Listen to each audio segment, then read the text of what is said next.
5, 4, 3, 2.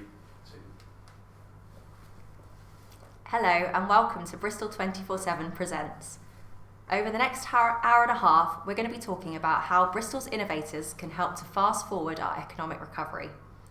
My name's Beatrice, and I've been working as a community manager here at Bristol24.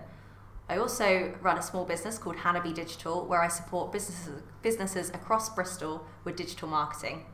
I've been one of the co-organisers of the Bristol Innovators group, who we're running this event with in partnership today. James is also part of that group. Thanks, Hannah. Yeah, lovely to be here today. Thank you for the invite. So my name is James Snelgrove. I'm an Innovation and Growth Specialist with Business West, also working with Innovate UK. And as Hannah said, I'm also one of the co-organisers of the Bristol Innovators group. And just to say a little bit about that group, we're up to about 500 members now, and we run regular events, so monthly events, and we get involved in lots of different projects across the city.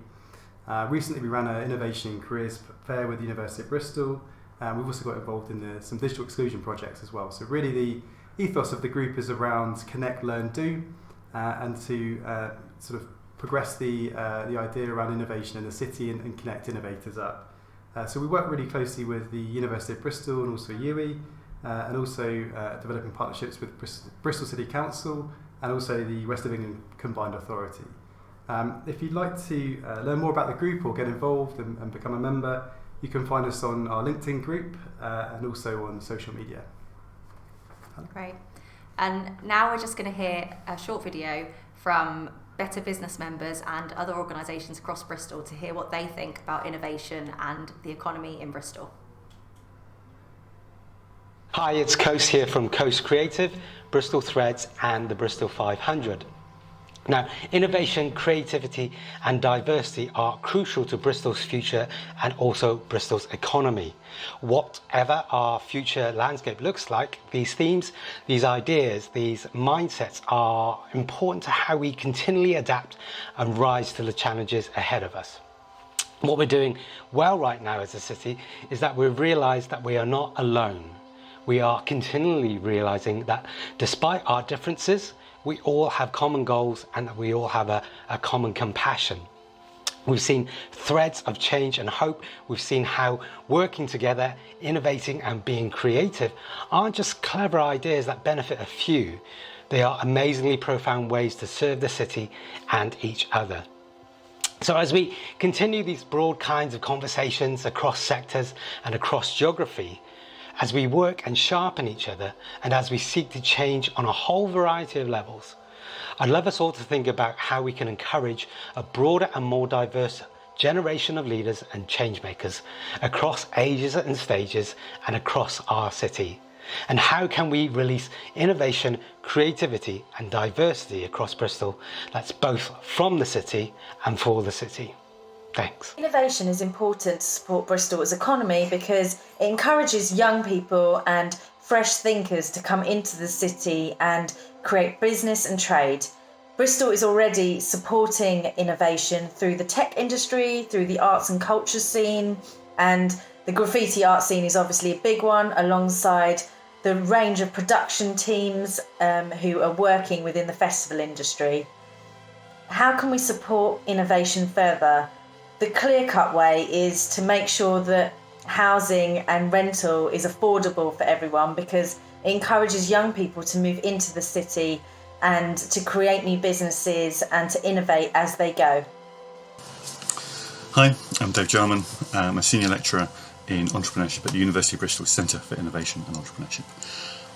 Why is innovation important? Well, we've got lots of problems in the world and we want to do something about them. We want to improve and we want to do better. And it's existing ways of thinking that got us into most of these problems. So we need to innovate. We need to find new ways to address some of these issues. We need to create more opportunities. We need to solve problems. Innovation underpins all of that opportunity, all of those new ideas that can come forward. But how does Bristol do this well? Bristol, I think, is naturally quite innovative. It's creatively confident as a city. It's got an identity that sees itself, for the most part, as a creative. It's diverse, but yet also compact. So lots of different people, lots of different ideas, lots of different organisations can rub up against one another, and I think that creates lots of opportunities for serendipity to emerge. We've also got some great champions, both individuals and organisationally, who are doing some great work in this space. And obviously, one that I would point to would be the centre at the university. We're doing some really pioneering work in how we help young people bring forward their ideas, build that confidence, develop those skills, and try and solve the real problems in the world. So what can we do better? Well, the thing that troubles me the most is that sometimes innovation and entrepreneurship are a bit of a playground for privilege. That innovation and entrepreneurship is just easier to do if you've got the resources, you've got the time, you've got the confidence, you've got the connections. So we need to work much harder on opening that up. We need to give more people the opportunity, we need to give more people the confidence, we need to give more people the networks, so that we can bring more ideas forward in a far more compelling and diverse and egalitarian way. So for me, it's about enabling access to all of that infrastructure and that support and that system that can support more people to be more innovative more often. Hi, my name is Jessie and I'm from the Bristol Housing Festival, and innovation is so important, particularly in our city but across the UK and even the world. We're facing so many new challenges. In housing particularly, we're facing a housing crisis, a construction skills shortage and a climate emergency, and without innovation and making space to test and pilot new ideas, it's going to be impossible to find solutions to these challenges. We are so impressed with Bristol City Council. We think that Bristol is a city that says yes to big ideas, and so we're so grateful for that, particularly in the fact that they've been supportive, setting up the Bristol Housing Festival from the beginning, and what we do is pilot and test new technology, so we've been so grateful for their support. We're also conducting lots of research and evaluation to learn lessons from the pilots so that we can find scalable solutions for housing in the city, and they've been incredibly supportive of that. We've also recently partnered with Bristol One City and Bristol City Council to enter a Nesta Challenge, a Climate Smart Cities Challenge, where we're going to be focusing on how to find new technology and innovation to bring our city to net zero in the housing sector, potentially in the retrofit space as well as the new build space. And Bristol has been amazing at supporting us with that. So we're very excited for the next steps. And if there was one thing that Bristol could do to support innovation more, we think it would be to encourage nuanced conversations, to put out information that educates people on the different sides of debates. We see in housing a lot kind of competing agendas with affordability of housing, but also needing to solve the ecological emergency and save the trees, and better information and education just helps us to have really mature, nuanced conversations on these topics. But all in all, we think Bristol is a city that supports innovation really well, and we're so thankful to be in this space, in this city at this time. Innovation is important for Bristol's economy because people here are passionate about driving positive changes locally and for the world. Quite simply, the way you make most impact is by implementing new ideas or doing things differently. Bristol's doing well to support innovation by maintaining a spirit of genuine collaboration, even as the ecosystem has grown. And we've got so much innovative talent in all kinds of areas, from biotechnology to the creative sector, data science to social enterprise. Bringing these people together is where the lasting impact is made. Bristol can do better to support innovation by enabling equitable access to opportunities for people from all backgrounds. Diverse organisations, large and small, naturally have more points of view and a broader perspective. And this leads to new ideas and different ways of working, and ultimately more success. What can Bristol do better to support innovators? I think it's all about creating that environment that attracts talent and investment. Clearly there's lots that's working well, but there's always more that can be done. Things like office space, easy transport links, creating active networks that support those world-leading organisations in their niches, so they can share opportunities and challenges, and perhaps more sharing of some of the really great success stories that we already have. Hello there, I'm Rob Sheffield from Blue Green Learning, and Bristol needs innovation, clearly, in order to recover from the pandemic. And It needs innovation to create new roles, new organisations, new industries. It also needs innovative thinking to agree on how to share the wealth from all of that more fairly across its citizens. And I think the broader context for innovation is that internationally it's moving quicker in some countries than others, but it's moving to a state of professionalisation, a bit like happened for quality management and project management in earlier decades. And in that context, we are doing lots well in Bristol. We have incubators and accelerators for startups and scale-ups. We have excellent learning services by the two main universities, award-winning programs around innovation, creativity and entrepreneurship. And we also have a lot of support from main governmental institutions from West of England Combined Authorities, Bristol City Council, Business West and others. What I think we don't do well is we don't think as a system. We don't think at the level of the city. We don't think systemically.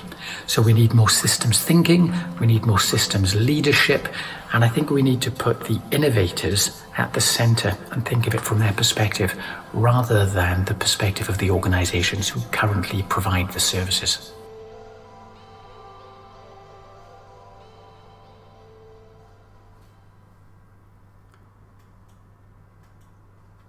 Wow, what a great video. So many different interesting topics discussed in that video, and we're going to dive into some of those in more detail with our panel discussion this afternoon. So I just want to welcome our panellists. We have Aimee Skinner from as Innovation Manager from Future Space. Hello, Aimee. We have Dr. Aby Sankaran, Head of Innovation and Partnerships at Science Creates. Hi, Aby. We have Ben Price, Production Manager at Crack Magazine and Everything is Music.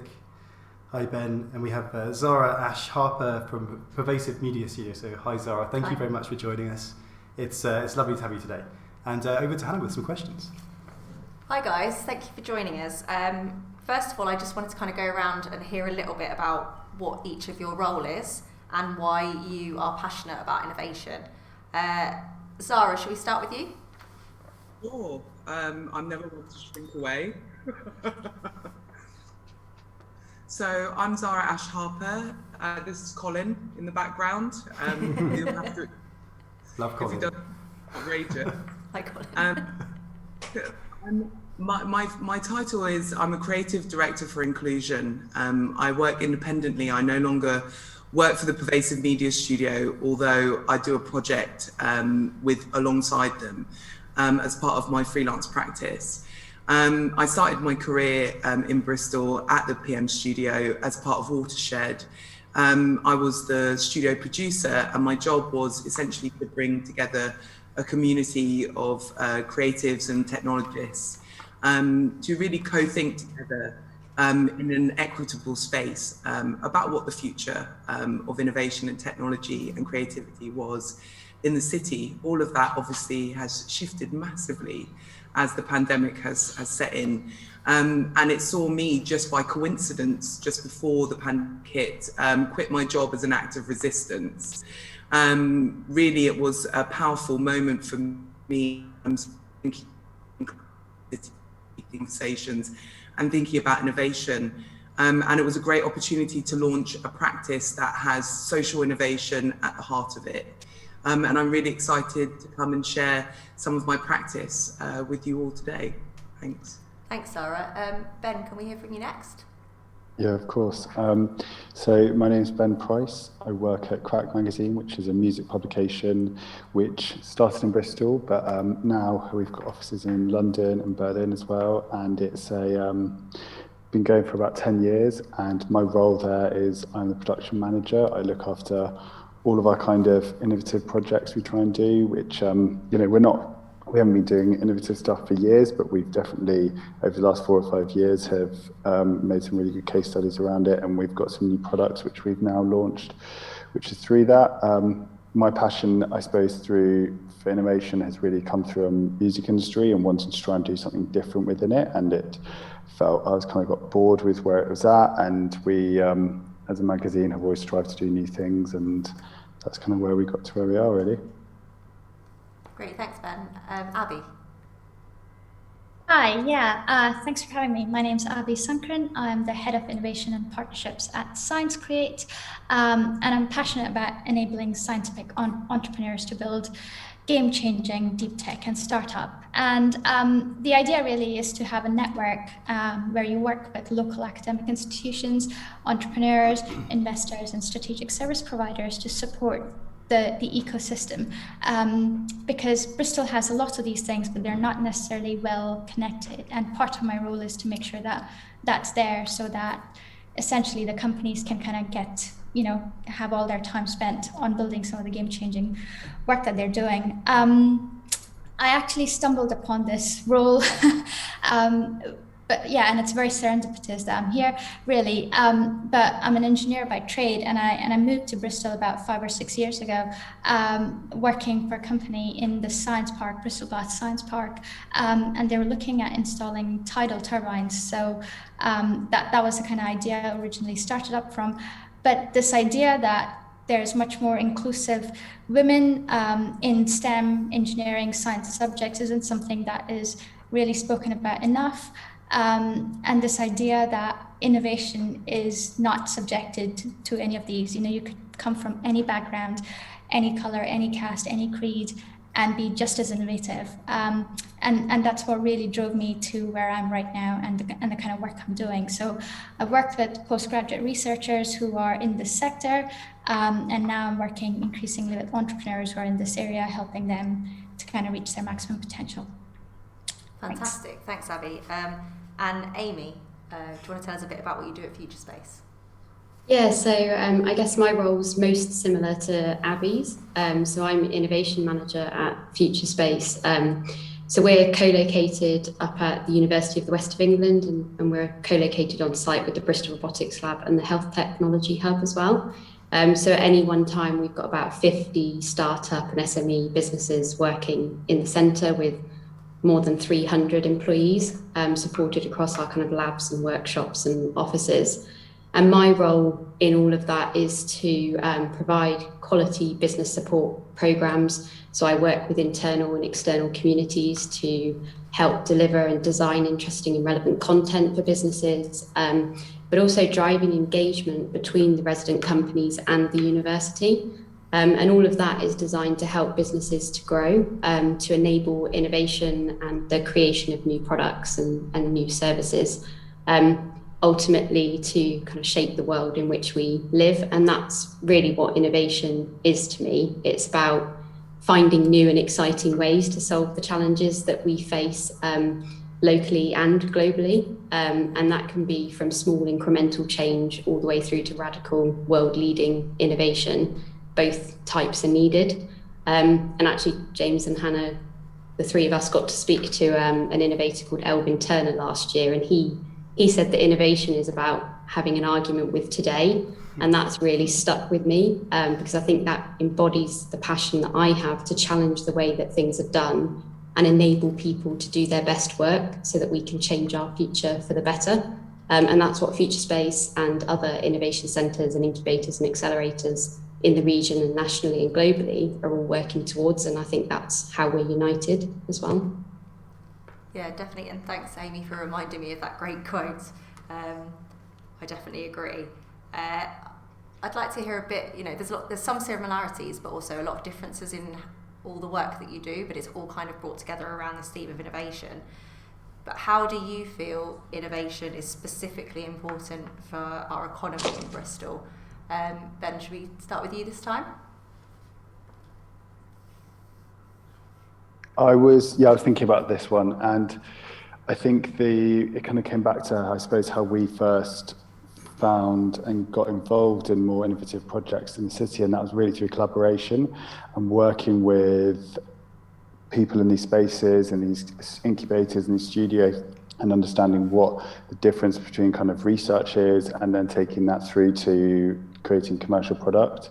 And it was being able to kind of go into those spaces and work on a slightly different scale to what we've worked in previously in a city that's like heritage and focused on green, and it's focused on diversity is so important. That technology has just enabled that. And so, yeah, I think as a region, we've kind of become very attractive to many people for those reasons, where we've actually combined a rich heritage, a real focus on kind of sustainability, and slowly starting to diversify kind of how innovation is done. We've combined that with through technology, and that's kind of, I think why it's important. Okay, and Aby, I wonder if you've got similar or slightly different take to Ben? Yeah, absolutely. I think it's kind of the thing, anything about the economy are the people, and how can you make that thrive is essentially bringing an influx of different people, so that are not necessarily from Bristol, but the kind of cultural, influx of different communities coming in, working with different demographics. That's what's so important for the economy, to kind of keep that thriving. So as an example, what we are doing with our second incubator is it's an old warehouse that's being retrofitted into a lab space. And as part of that, it's kind of regenerating the economy. We are creating jobs as part of it. It's within the Temple Quarter Enterprise Zone. And there's all of this coming in, and that's a kind of, and this is enabling us to produce much bigger, much deeper opportunities longer term. So I think that's the kind of value in innovation, and why it's coming to Bristol is that it's so uniquely placed, it's so well connected, and it's so well integrated in certain aspects. So I think Bristol kind of has that all integrated well together. So that's how I see it. Yeah, definitely integration, and how Rob was talking earlier as well about that kind of systems approach. Zahra, do you agree? It's not that I don't agree. I think that I believe in many truths being true at the same time, and that also being a part of innovation is embracing complexity. I think that established systems of innovation sometimes prioritize productivity over and above inclusion. And I think that I very much have adopted a methodology of slow inclusion, which is akin to like slow fashion or slow food. It's really accepting that the journey and the process is very much a part of the innovation. For me, there's something about mundanity that we need to learn to embrace in innovation. Because relationships often, they are spiked around exciting moments, but fundamentally underwritten by average everyday interactions. Now, in the past, I would say that those interactions have not always been equitable. Oftentimes, the kinds of collaboration that Ben rightly refers to don't include an understanding of the challenge it is for people outside of the circumstantial sort of systematic ecosystems to actually become part of innovative processes, because they can be very fast, they can be using language and processes that are not familiar. And so what does it mean to actually teach in and support the involvement and engagement of new collaborators in pre-established innovation processes? Just that basic understanding, I think it's a very mundane, experience-led innovation, but I think that it's key to engaging people over the long term in relationships that can have a lot of trial and error attached to them. Very often, if something doesn't work out with a new collaborator the first time round, it's like, oh, well, that's that then. And I think that keeps us in a very limited place where we're often doing the same thing over and over again. I think it was Aby that mentioned, or it may have been Aimee that said, oftentimes these things are not linked up very well. And I actually think that in terms of social technology, the innovation now is to actually curate an accurate record that doesn't erase some of the learnings that are hard won and difficult to reflect and speak on, but actually help us to have accountability around experience, intention, and outcome. So often we want to focus on accountability around intention alone when it comes to creating good representation in innovation processes. Oh, we tried. But I think actually to fail is just as relevant, and actually it allows us to create a record that more appropriately allows for what we don't know, to try and rectify 400 years of exemption from future thinking that is a really sort of base place to begin. Just to kind of go slowly and know who it is that we're working with feels to me like a massive innovation that has not been the case thus far in my experience. Yeah, I mean, I don't want to stop you, but I'm going to just stop you there because you said so many interesting things there. You know, firstly, you were saying about productivity, and it's actually interesting that you said that, because when I Googled kind of innovation and economy in Bristol, and like the first kind of fact, if you like, that comes up is the city is leading the way in the country's digital tech ecosystem, as it now has the highest turnover per worker, outranking Reading and London. So that's about kind of productivity rather than inclusion. But yeah, the inclusion is so important, and it's something that resonates, I think, probably with James, myself, and you know, all the innovators in the city who are part of the Bristol Innovators group, because they're all things that we've been trying to work on. We've been talking about failure, we've been talking about inclusion and how we'd like to play a role in that collaboration and bringing more people into that kind of conversation. So I'd love to kind of pick up that conversation with you potentially after the event. Aimee, same question to you, and do you kind of resonate with what Zahra's saying, or have kind of something that you'd like to add? Yeah, so I think it's really interesting that Zahra as well talks a lot about that failure process, because I think we all recognise the importance of that in innovation, but also innovation creates opportunity for us to change, opportunity for us to do things differently and in a new way. And so we should be looking to innovation to solve the challenges that we have around inclusivity, to solve things like the digital divide that exists. And you know, when we talk about innovation, we're talking about making our ideas happen. And that's the beauty of Bristol, right? Because we've got this huge creative culture in Bristol, and creativity is the beginning of that innovation process. It's where all the ideas happen. It's where we decide on the things that could help us to solve the problems that we face. Innovation is where we actually then take action. We start to make it happen. And then, you know, the startups, the entrepreneurs, they become that vehicle for development and implementation. And so ultimately innovation results in new business. And the introduction of that new business then starts to do things like what you're describing, Hannah. So increase and enhance your productivity.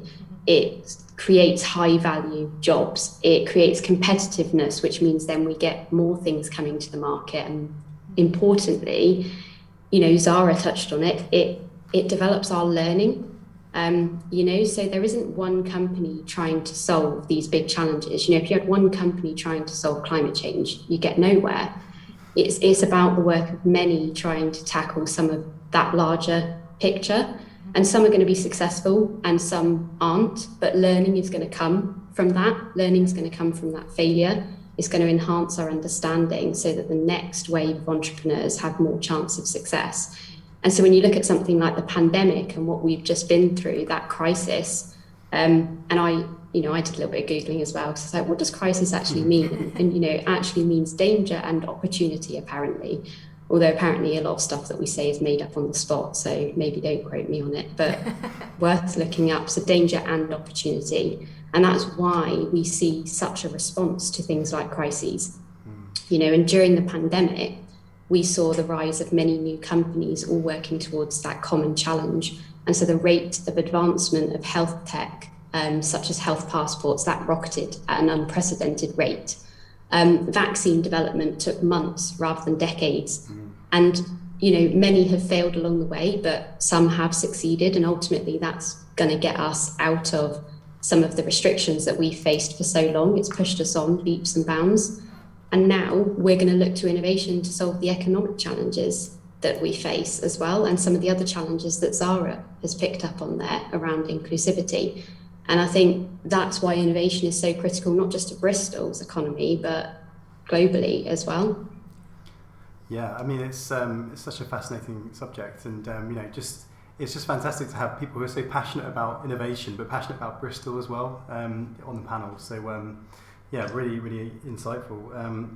I think we had a next question really around how innovation is key to the economic recovery and growth of the city region. And I think it would be really interesting to explore that within the context which you've all just mentioned around the kind of the cultural integration which is required to make innovation successful, and ensuring that we're not just focused on stats around productivity and GDP for the city, for example, which sees the richest people getting richer and leaving people behind. And I was also thinking about the kind of idea of like pivoting or directing some of our innovation towards those challenges that we see within a city context. So that question around kind of how do we ensure innovation is key to our economic recovery and growth in the future in the right way is the next question. So perhaps Ben, we could go on to you for that one. Yeah, sure.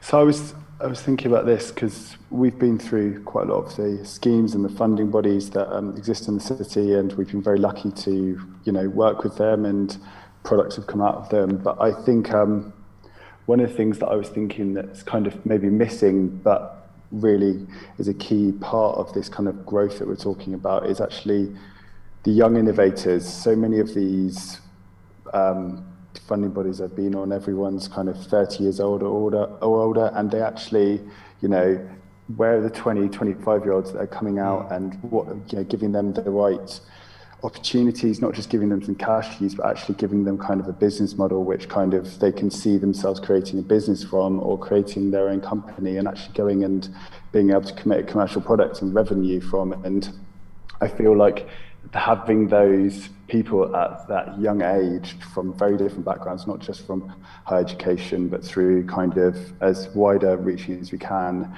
will not only inspire us as older people who actually kind of see that and be like, this is great, there are actually people coming through who are young, because they have so many amazing ideas, this youth. But I think actually to turn that idea into something that's not just like funded for a period, but actually is a business and can go and make money out of, and seeing that case study and accepting that you can take risks and you can fail, is actually maybe one of the things that's, I feel like if we can get that right, that's a key thing to growing the economy on a very long-term basis in the city. Mm-hmm. Yeah, thanks, Ben. Zahra, I can see you got your hand up, so if you want to jump in, that'd be great. Thank you. Yeah, just to kind of continue off what Ben is saying, I have like 40 mentees in and about Bristol. Wow. And I get paid really well in my work, and in terms of kind of this time, the pandemic time, I find that my practice is so much more hard. You both pay, but also listen to what I'm saying. I've experienced a lot in the past, people positioning my work as social politics, and finally people are able to accept my practice as a body of expertise around something specific. And getting paid well there means that I can afford to mentor a lot of young people in a lot of the things that Ben is mentioning. So many of them have never been able to say, this is my value as I see it, these are my skill sets, this is what I need in order to work at my best. And so what I've essentially done is develop an agency model, and we're prototyping that right now with support from the Bristol and Bath Creative R&D project. They have a trailblazing fund where we've gotten some money to try and understand what does it mean to bring independent practitioners into collaboration who do not have the institutional benefits that come from things like budgets and job descriptions and all the a priori inbuilt organizational knowledge that you don't get as independent collectives. And then when you don't succeed, it's seen as a reason to not give you further money or further funding or trust in those processes. So you no longer have the capacity to really institutionally affect the behavior of larger organizations. And yet organizations still bring you in collaboratively, but really it's to a brief, and that brief may be oppressive to the individual's like practice, but they don't have the power to actually make those demands, because fundamentally they're just lucky as they see it to have work, to be given a job. And so for me, the great thing about Bristol is that Bristol has a countercultural legacy that actually quite naturally can cede authority two small parties, two independent parties, but fundamentally they're encouraged to by the processes by which they can do that. So the project that I'm working on is really about building the self-esteem, this imposter syndrome that so many young professionals come into the workspace with, is really keeping them, I think, from making a difference. And I think the key thing that we as leaders at this moment need to try and understand is, how do we make a good ending? How do we put down power and transfer power?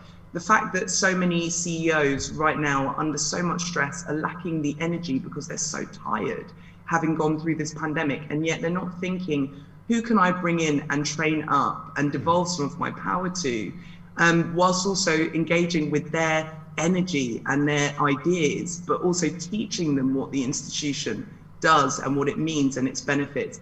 For me, that's the biggest shift that we could make, is really how to devolve power from the centres towards these people that Ben is mentioning, in a way that sees our understanding of complexity in the ecosystem evolve. Yeah, thank you, Zahra. And both Zahra, you and Ben have sort of spoken really eloquently and articulately about the kind of cultural challenges we have within Bristol and with the kind of within innovation, I suppose. And I know that both Aby and Aimee are really passionate about the same, overcoming the same challenges as well. But I guess interestingly, maybe represent these kind of business incubators, which are looking at trying to scale up and grow businesses to support the local economy. So kind of I don't know if that's ever attention at all, but perhaps Aby, you could talk to us a little bit about the same question about the role of innovation within economic growth and recovery within the city. Yeah, thanks. So essentially, innovation is kind of a problem-solving challenge, right? So when you're being innovative, you're solving a problem that has just kind of put in front of you or has presented itself. And so many people think that to be an innovator, you have to have had a specific training, or you have to have a certain background. And I think that that's where lies this misconception that anybody could essentially be an innovator. And I think this is something else that we need to teach the younger generation from day one. It can't happen suddenly at secondary school or at university or when you start the first day in your job. It has to be something that anybody can do it. It's about problem solving. It's about finding the most optimum solution. And as part of that, so one of the things that Science Create does is we run an outreach community program where kids come in, and it's about, showing them around the laboratories, showing them around the facilities, them having the experience firsthand to see what a scientist or an engineer looks like, to see the kind of work that's being done right here in the heart of Bristol, and then take inspiration from that and see that if you can see it, you can be it, sort of that attitude that is sometimes missing, because we see these things in glossy magazines or on TV commercials, but we cannot relate to them. And I think what we're bringing is a certain level of realism to it, but we definitely, absolutely need more of it, because there isn't enough of it, and there aren't enough role models. So if there's something we can do to ensure there's growth in this sector, we need to create more role models, and we need to believe in ourselves. So many people don't do that, so that's my 2 pence worth. Yeah, thanks, Aby. And Aimee, if you'd like to pick up on that one. Yeah, and I totally agree with what Aby's saying, and you'll both be aware we had that conversation with Greg Orme earlier this year, where we were talking about one of those blockers to innovation being that people don't often see themselves as creative. They don't think that they have the ability to come up with ideas and to then validate them and to kind of follow them through. But actually, we all have the ability to do that. We are all technically creative geniuses. We just have to relearn it, because we've unlearned it over our lifetime, the way that we've been educated, and in a very kind of regimented way and in a very siloed and boxed way. And I think, there's a real desire now, certainly in the city, but beyond, to change the way that people are educated through their childhood, so that we have more ability to do this divergent way of thinking, so that we're not so siloed in our approach when we think, and that will really enable us to be more creative and to open up more opportunity. And we're really lucky in Bristol because we've got 2 leading research universities, but both of them are looking to how to make students more enterprising, give them more opportunity in innovation. So at the University of Bristol, you've got the Centre for Innovation and Entrepreneurship, and we saw Dave Jarman talking on the video in the intro. And what they're doing is bringing students from multidisciplinary areas together and saying, actually, you can be a physicist, you can be an artist, you can be a mathematician, and you can come together and you can innovate and you create some truly diverse teams with diversity of thought, which is so important in that process. And I think, the thing that I've picked up on, certainly working with businesses, is that, we really need to look at how we develop talent and skills in the region. Tech Nation did their report earlier this year, and they said that tech roles have grown 36% in the last year. But companies wanting to work in that space, there's still a big shortage in those skills. So the talent pipeline, the demand for tech roles is outweighing the skills that are actually available to go into those roles. And that's critical. If we want to keep innovating, then we need people going into those jobs. And so I think for us to ensure that continued innovation that's needed for economic growth, we need to tackle that divide. That's why some of the programs that are going on regionally at the moment, so things like Workforce for the Future that's being run out of WECA and the European Social Fund, they're really important because they're going to enable SMEs to develop their future workforce. And both universities are part of that and delivering some of those programs such as digital health checks and digital skills training. And I think, that's where our focus is, and certainly one of the big things we've done this year at Future Space in recognising the need for talent and need for resource in businesses was to run a dedicated internship programme. So right now, today, we've got 15 interns working in businesses across our Future Space community, and that's been amazing just to see the breadth of skills there as well. We've got representation from all of the faculties across the university, from photography through to forensic science, and it's brilliant to see the students getting those opportunities, but also the businesses being able to be matched up with those skill sets as well. And it's really exciting because a couple of those students have been offered permanent positions as well. And I think it's little things like that we can do within our organisations to try and bridge that gap in the skills and the demand for skills.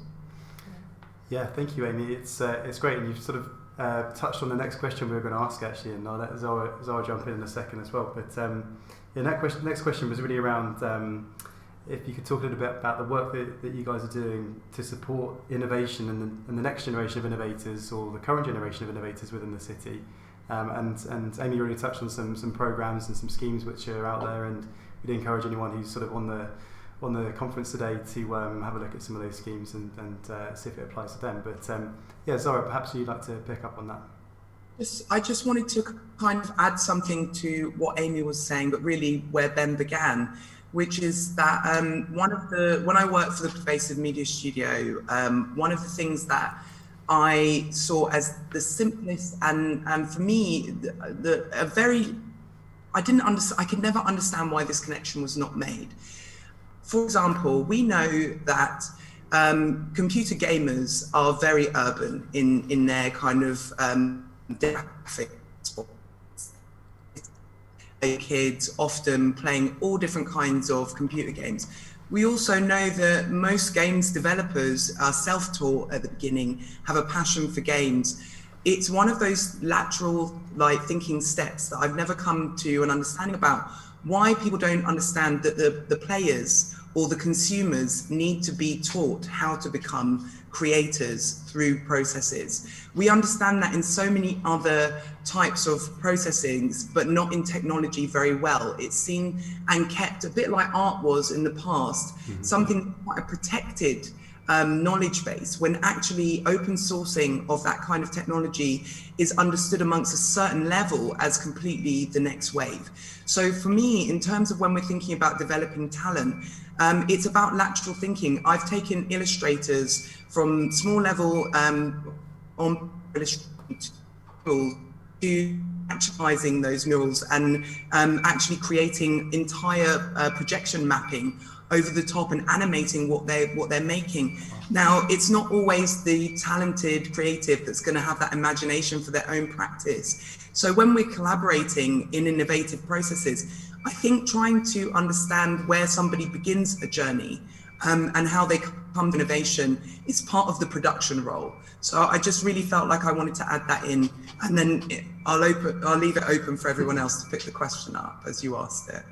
Yeah, thank you, Zahra. It's so interesting, isn't it? I think, and we have this kind of pretty unique aspect of Bristol as well about the kind of the art scene that we have and the kind of thriving cultural creativity scene that we have as well in the creative industries, and utilising some of those to our benefit really, and sort of, you know, as we were saying earlier about kind of targeting maybe towards some of the city challenges we have and social integration and things like that as well.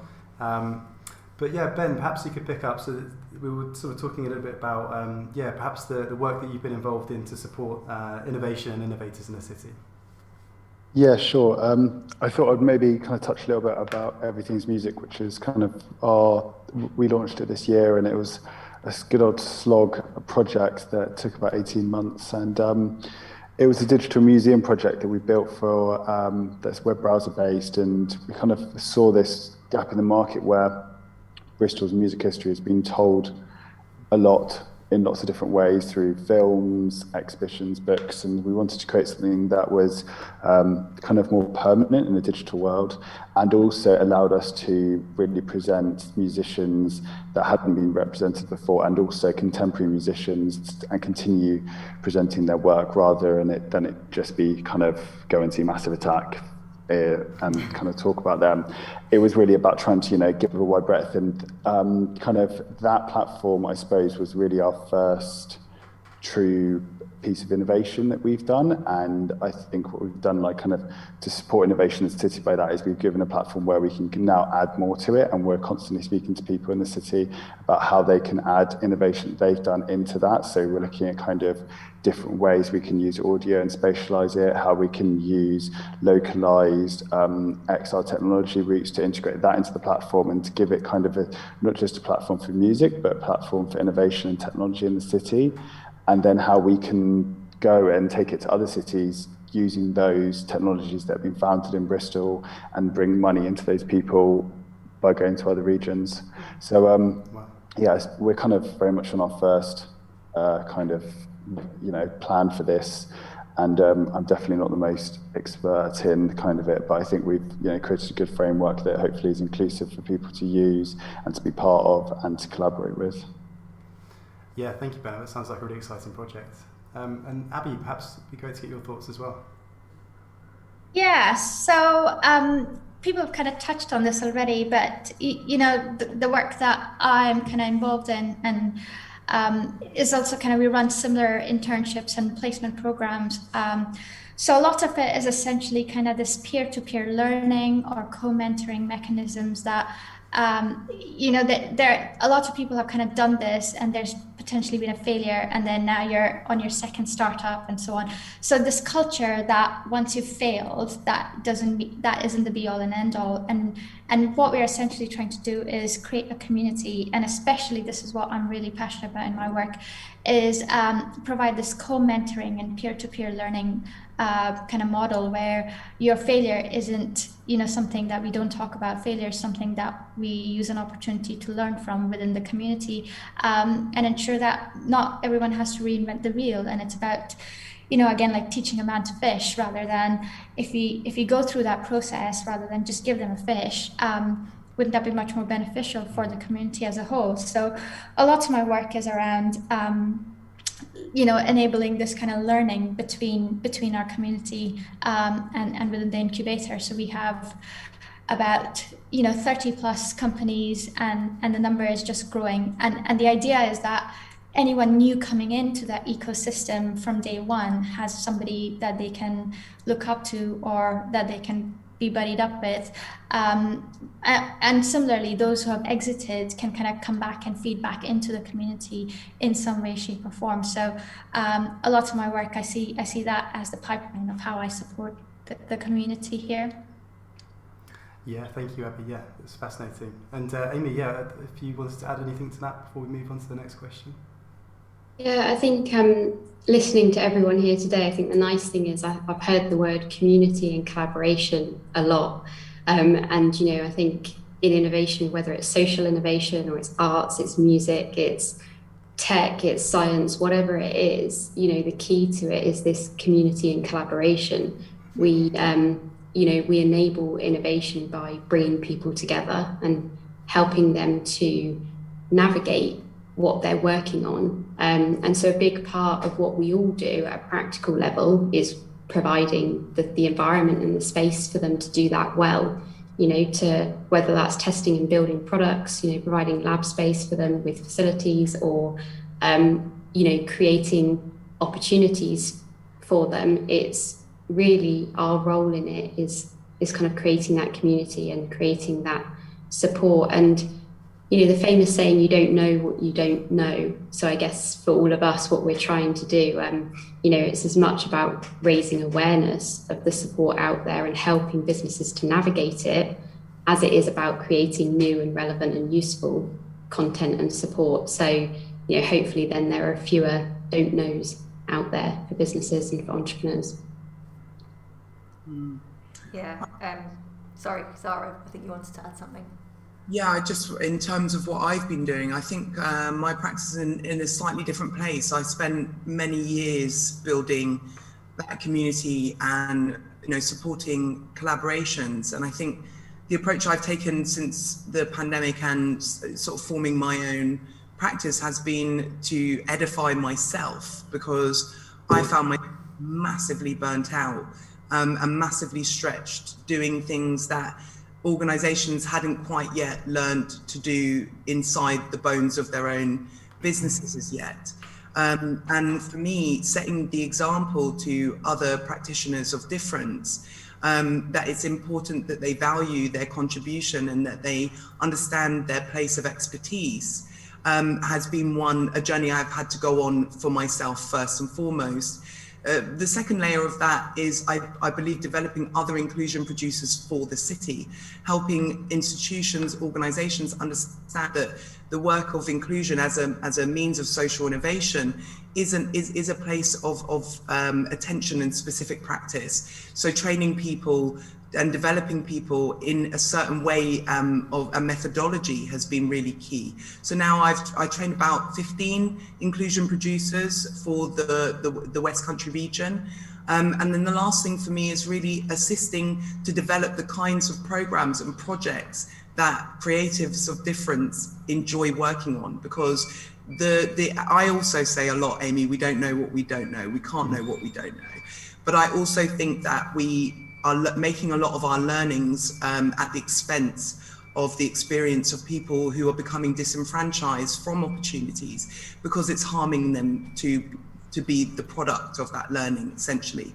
So for me, a lot of it is about sharing openly what I do know, but actually formulating really direct questions to assess the readiness of both practitioners and organizations before putting collaborations and matches and programs together.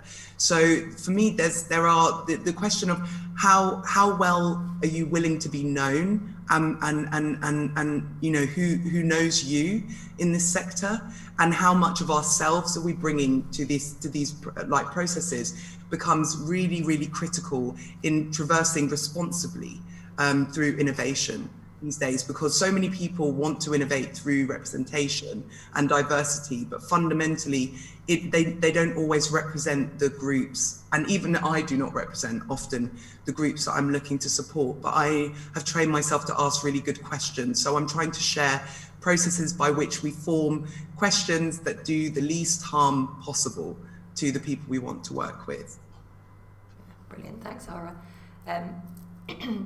The next kind of question is, I mean, we talked about we've touched on some of the kind of challenges, but we've also talked about the positive stuff that's going on. The next question is around what the city could be doing to support you on this mission. And first, I just wanted to pick up on some of what you guys have said, because it's just really interesting that, Aimee, you said something about it is about raising awareness, but you also mentioned about the kind of the university projects that they do at the Bristol University. And I think a lot of small businesses in Bristol wouldn't know that actually every year the innovation students support small businesses and come up with ideas, and they've actually done that with Bristol24.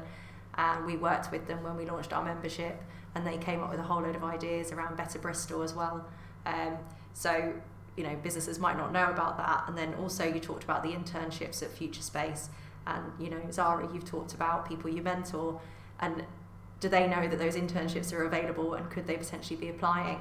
And another thing that, you know, Aby, you could just kind of said, what can we do? Like, what can we actually do about it? And I wonder, like, what can the city do to support you guys in what you're doing? Where are the gaps? Where do you feel like you should be getting that support? And Ben, you said, you know, I'm not an expert, and that is exactly the kind of, you know, the thing that is, we were talking about having that imposter syndrome and people feeling like they need to be an expert in innovation to do it. But you've just kind of shown that you're not an expert, but you are doing it. So there was loads of interesting stuff in what you were saying, but I just, maybe Aby, I'll pick up with you first, because you were saying, what can we do? Do you feel like there is more that the city can be doing to support you in your role? Yeah, you know, Bristol is in some ways not a very big city, yet it feels somehow quite divided under, you know, for certain aspects. And I think much more joined up thoughts, if we could kind of, you know, work closer, work better at delivering the same mission. Ultimately, it's about, you know, kind of this idea of like losing some of our smartest, brilliant people going to the West Coast or the Silicon Valley. But instead, if we created the right environment and nurtured them, then they might stay here. And the prospect of that means there's job creation, job retention, it's good for the economy, housing market, and so on and so forth. So all it would require is for us to have a much more joined up narrative in understanding what we have, what we don't have, what we need to do in order to ensure we can deliver those things. And I think that that's the biggest thing. So if we all, rather than kind of thought this is only for a particular area, or it's only for art and creative sector, but instead we thought collectively, if we change that narrative, what could it do for the entire society? I think that's what needs to happen in a very simplistic way. No, that's really like interesting kind of take on it. And Aimee, obviously you do a very similar role, so I'd love to come to you next and just see if you kind of have similar or different kind of thoughts to Aby. I think you know, we probably all feel quite similarly on this. You know, there's always room for more, you know, more support, more funding, more space, more collaboration. And I think it's interesting because from an innovation perspective, from a technology perspective as well, you know, Bristol has this real kind of vast ecosystem, you know, this fantastically connected support system where, you know, everyone knows everyone somehow. And, you know, that's really good, because you're starting to do that approach whereby actually, you know, whether you are at Future Space or you're at Unit DX or you're at Engine Shed, you know, there is a connection and we all talk to each other. And I think, you know, Aby and I were talking this morning about the importance of collaboration, about being advocates for each other. And if we go back to what we said at the beginning about all being united on that common goal to enable entrepreneurs and startups and businesses the best chance of success, then collaboration can only make that system stronger. And, you know, the stronger that system is, the more that we talk, communicate with each other, the more that we share in each other's successes, the quicker we're going to solve those challenges that we face, you know, through all of those different sectors and through all of those different challenges, from social innovation to diversity and inclusion, through to digital skills divide. It requires us all to work together rather than siloed from each other. Thanks, Aimee. I'm going to jump in and just move to a slightly different question, because Zahra and Aimee, you were both saying about we don't know what we don't know. And we've had a question come in from the audience, Iwona, and they say, is horizon scanning one way to address the question of what we don't know, we don't know? Zahra, did you want to? I'd love to pick this one up, because actually I'm not a provocateur by nature. But quite frankly, I don't agree with just some of the last things that have been said about the practicalities of what we can do next. And for me, it very much wraps up in this notion of what we don't know. For me, actually, I think we need to ask better, more direct questions that enable us to understand the personal philosophies and professional philosophies of the people around us, people's driving motivations, because innovation takes motivation to deliver, but it also requires us to establish and understand something new. So for me, when I think it was Aimee said, we all know each other in some ways, like actually my experience is a lot of people are exempt from that system of knowing. And so actually it's how the conversation can newly include people who don't even speak the language of technology, creativity, innovation. How do we engage those people in an equitable conversation, become something new and innovative just in its most base form?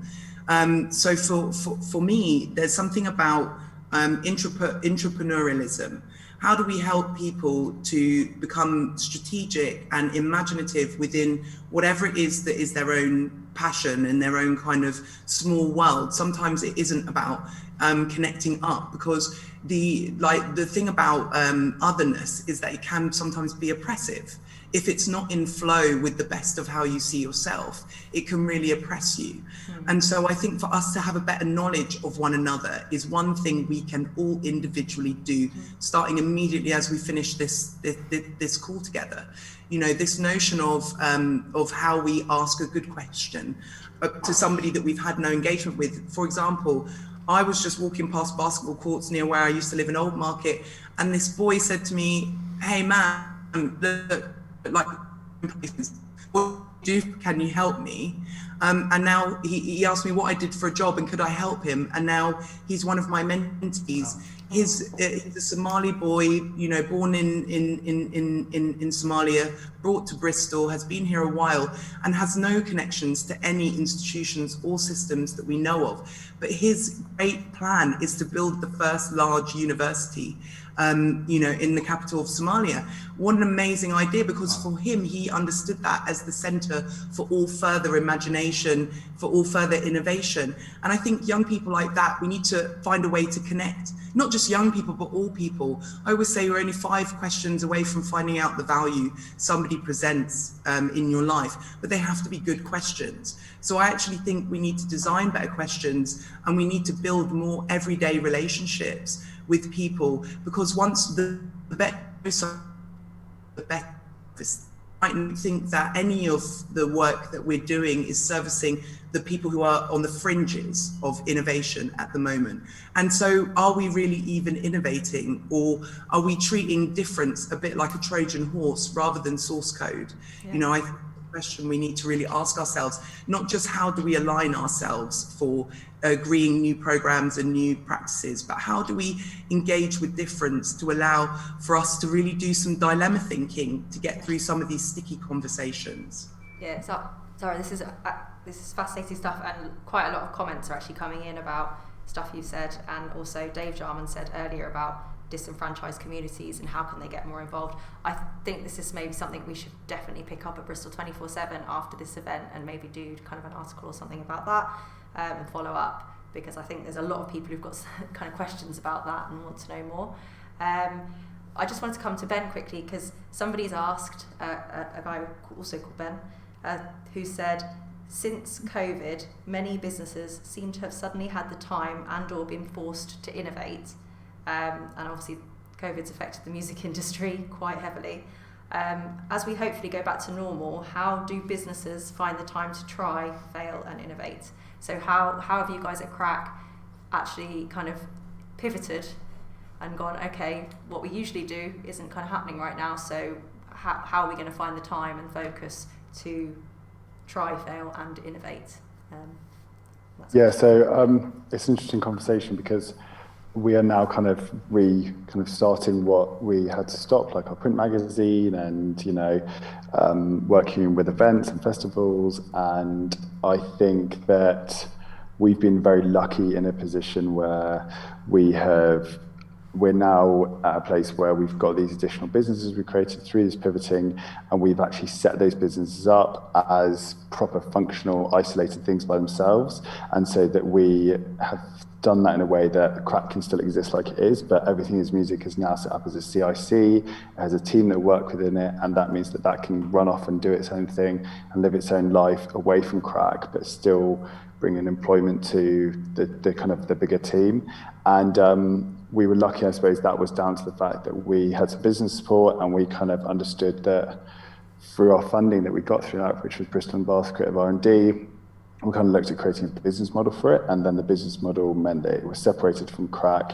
They were under one umbrella, but actually ultimately they didn't intertwine too much. And what that meant was that we were in a position to, once the world opened up, Crack and this team were still there. We just kind of worked with some additional staff to bring in, and I suppose we're in a lucky position now. We can do all of it. We can do far more than we did before, and that's an incredible privileged position to be in, where we've got these things we've done through COVID, and we've pivoted these businesses, but we're still lucky to hold on to our original core business, and that's like incredibly lucky. And there are lots of people in the music industry who haven't been that lucky, and have been really affected by it. And I feel for them.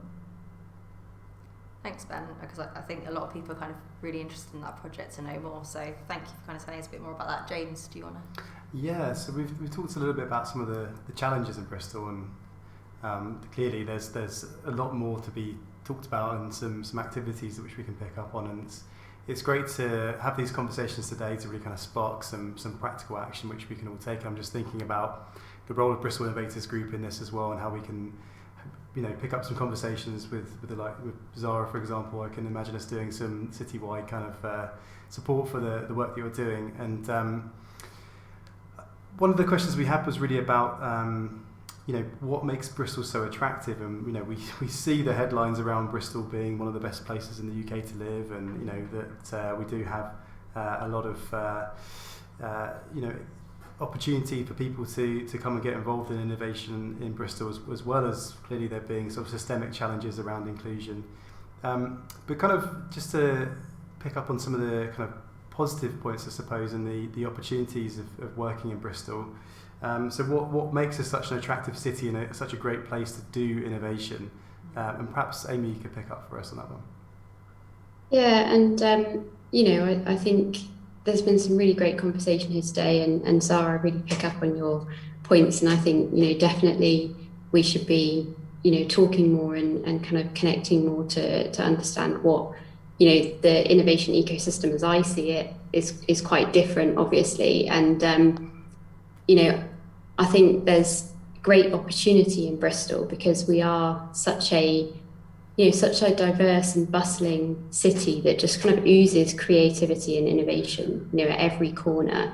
And I think that gives us great opportunity through things like our students and attracting talent through different routes as well. I think it's not all about university. There's other things that we need to do in the city to support communities. I'm actually a first generation student myself. And it's a really kind of difficult thing to do when you kind of come from a background of nobody having been to university and not really having those role models and those influences in your life, and kind of thinking that you're a failure from the outset when you don't necessarily have those kind of qualifications early on. And so I agree with Zahra that mentorship is really important as well. We shouldn't forget, if we've been through those journeys, to then work with students and with kind of mentees as well, to impart some of that knowledge and that learning so that we can go through that cycle much better. I think, at a real practical level, the city has some great things about it that clearly attract people in. You know, we're kind of lovingly referred to as Silicon Gorge for those that haven't heard it before, you know, so, you know, a hub of innovation. And, you know, apparently we're the 4th most popular city for startups outside of London. So we're clearly doing something right, you know, and that could be the fact that we have all of these facilities on offer across the city. It could be the transport links. It could be the fact that we have this connected support system, and I think all of it makes a great city, and I think the universities are playing a big role in that as well, you know, making sure that we have this kind of young and diverse population in the city that is constantly challenging the way things are done. So, you know, as we get older in the population, you know, and start to kind of move up those generations, you know, we constantly have this influx of young innovators and young kind of change makers coming into our city. And I think that keeps us relevant, and it keeps us proactive in our approach as well. Yeah, thank you, Amy. Aby, would you like to pick up on some of those points, and what makes Bristol such an attractive place for new businesses and innovation to thrive? Yeah, absolutely. I think Bristol is, you know, demographically so well placed and well connected. You know, you have kind of so much green space right in the city centre. Wales is like a stone's throw away. You can drive down and have a weekend of adventure, which is why I moved to Bristol. So that's my bias. But that said, there is a huge key driver. You know, not everybody wants to be in big cities like London, and nothing against London, but that is a very different lifestyle to what Bristol has to offer. And we have to think about it. The best way to explain is that buffer area. You know, Bristol gives you the opportunity. So it's the computer, your memory processor. You have to have that free space in order for that creativity, in order for that innovation to happen. So, and Bristol provides that opportunity as a city, as a community, with all the social and cultural interaction it provides. It's a great mix of all of these things. And how vibrant it is. You know, the young community here, I'm always constantly inspired and in admiration of what some of the people here are capable of. You know, working with the postgraduate research community, which is a niche area. However, some of the research that comes out of these students, you know, I was on the panel for 3-minute thesis, and these students have to explain their 70,000 word thesis in under 3 minutes, and articulate it. And some of that fantastic innovation that goes into articulating and communicating that work blows my mind. And you know, that's the thing, that people are attracted here because there's something special about Bristol, and people are attracted to it. All we've got to do is bottle it up now. But yeah, that's it. I think the innovation attracts others. So it's a self. It feeds itself in a way, and we need to make sure that we nurture that and we support that. Yeah, something in the water, in the flowing under the. I mean, I think like the Everything is Music project. The fact that that's so successful in Bristol, it just kind of shows, personally to me, kind of what Bristol's about. I don't, you know, it would be successful in other cities, but I think it's, do you see what I'm saying? Yeah, like it's the kind of project that everyone kind of gets behind and supports with that kind of city. Ben, I don't know if you wanted to carry on from what I just said. Yeah, I feel like probably Bristol is something in the water, but it's probably something in the music as well, in the sense that like doing this project, you realise, like, you know, the 1950s all the way through to kind of where we are now, music has been in the city, and what that actually has meant for innovation, that is kind of, I suppose, creative technology innovation, is there's this amazing audience of people who are really interested in having new experiences. A great example of that is there's a new venue that's opened up called Lost Horizon, which is run by the guys from Shangri-La out of Glastonbury, and they were a real like success story out of the pandemic, where they host an area at Glastonbury. They started this series called Lost Horizon, which is all kind of online gigs, online experiences using VR and kind of green screens and stuff. And now they've, got a location in Bristol. They've still got Shangri-La at Glastonbury when it returns. And I think that they knew that they could do that in Bristol because audiences want to experience new things. They want to take risks. They want to be challenged.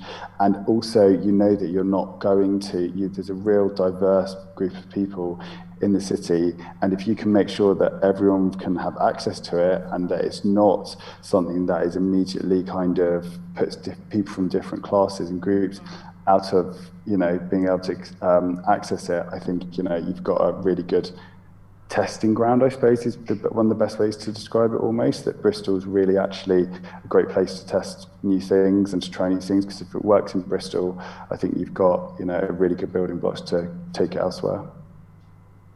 Yeah, and Zahra, would you like to sort of pick up on that? What makes Bristol unique and what's great about us? On this one, I agree with everything that everybody's saying, actually. Especially the thing that Ben said, I think, about the establishment of 1950s kind of culture, but also when you think about St. Paul's Carnival and how long that has been going on here, I just think that Bristol is a great test space, but it's also a place where people have a high level of self-actualization within their own communities. And thus it gives a strong platform to leverage that independence. When you think about the queer community in Bristol and some of the amazing events that come from that sphere, as well as when you think about, obviously, the Black communities here, but Somali community is making huge inroads in terms of impacting, I think, the general culture of Bristol, but quite frankly, all the way through to Extinct Rebellion, and then some of those more spurious groups that get together on College Green. I don't exactly know what they care about, but quite frankly, the fact that people have that get up and go and gumption, I think people in Bristol are motivated, they are community driven, and they are kind, actually, and they have a real love for the reputation of the city to be something that is open. There's a reason why Bristol was the city around Black Lives Matters in the summer that really made its bones, internationally. I think Bristol has that kind of that potential. But the thing that I love the most about Bristol is that it is a place where you can have work-life balance.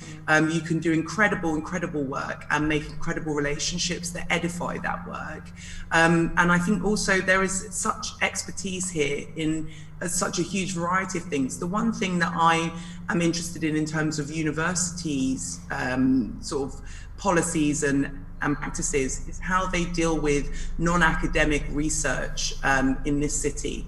So for me, there is a gap for people who really understand their communities, their practices, the things they care about, but not being able to create self-archives because it's not considered to be important enough in lots of contexts. And I think the universities could open up those research budgets to include and support people who are doing excellent work within their fields, but maybe not going through a traditional academic process, because I just think what they're doing to support students is fantastic. And I knew about the cross-cutting courses that they were offering and absolutely love that. But when you've got things in the city like the VR Lab, who are supporting individuals, entrepreneurs, small businesses, and then also academic research, it becomes pretty obvious to me that labs are really, really great facility, and who can create and support those things. I think the universities have that cash money. And I'd love to see what comes in the next few years. Now, they've been earning their money pretty hard through the pandemic, for experiences that I think they may need to give some cash back around. So I'm here for it. Let's see what happens. Yeah, that's great. We've got a lot of love coming through for Colin the Bulldog as well. He's fallen asleep next to you, Zahra. But you didn't even perk up for the money. Treat. I think unfortunately we're out of time, guys. But it's been so great to speak to you all today. I've really, really enjoyed it, and I hope you all have too. And thank you so much from both of us for coming along and sharing all your thoughts. And like I said, we will pick up on some of the really important points that you've made, that people have kind of come in and asked more questions, and we'll definitely kind of find a way to continue those conversations. So thank you very much. And Oh, he's woken up. And I hope you all have a great day. Bye. Bye. Bye.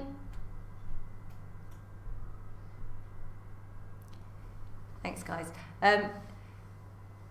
So thank you to all the panellists. As I said, we're going to follow up on some of the questions that have come in, and also make sure that we share kind of all the organisations and the ways that you can get involved in all the projects that have been discussed today. So we'll have all that on the Bristol24 website when we post the event, which you can watch again as well. We wouldn't be able to do these events without the support of Bristol24 readers and members. So thank you to everyone who's kind of tuned in today and supported us, including our kind of business members. We have a public membership and a business membership, and our business and public members both support our work in the city around social impact, and some of that is around innovation as well. So we're just going to share a short video around Better Business now, but thank you to everybody who's tuned in, and that's it for now. Bye.